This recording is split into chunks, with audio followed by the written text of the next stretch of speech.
Nə müsibət, nə bəladır çəkirəm. Üzülür ümidlərim, tək əcələ göz dikirəm. Bizim eşq bağçamızın gülləri saldı əbədi. Açmayır gözlərimin yaşını hər gün tökürəm. Baxıram cavanlara, hamı gülür, hamı danışır. Doğrudan maraqlıdır, həyat qaynayıb qarışır. Amma mən cavanlığımı sevgimə qurban verirəm. Qara saçlar ağarır, bel bükülür, üz qırışır.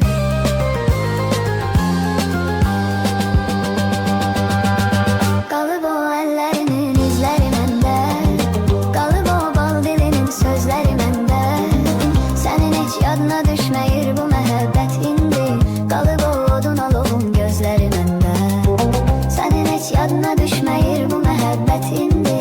Qalıb o odun alovun gözləri məndə.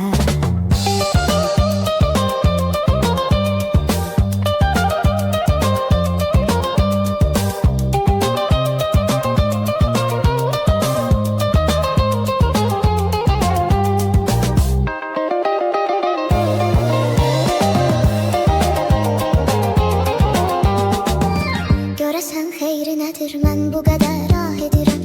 Bu fani dünyanı dərd ocağına bənzədirəm. Bu ocağında tüstüsü kör edib gözlərimi. İri addımlar ilə uçuruma doğru gedirəm. Elə bir haldayam ki düşünürəm çətin düzəlim. Yox heç kimin günahı, özümü yıxıbdır özəlim. Əslində ayrılığı istəmirdi heç birimiz. Allahın qismətidir, qaçmaq olmayır gözəlim.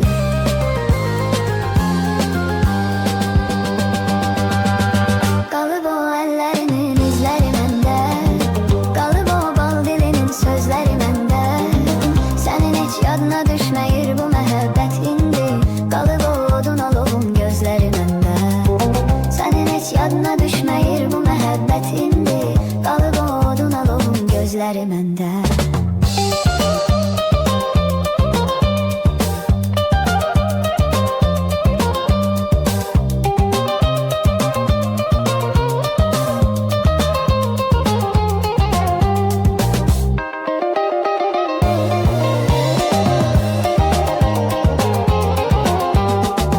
Hara getsəm, hara baxsam, hara salsam da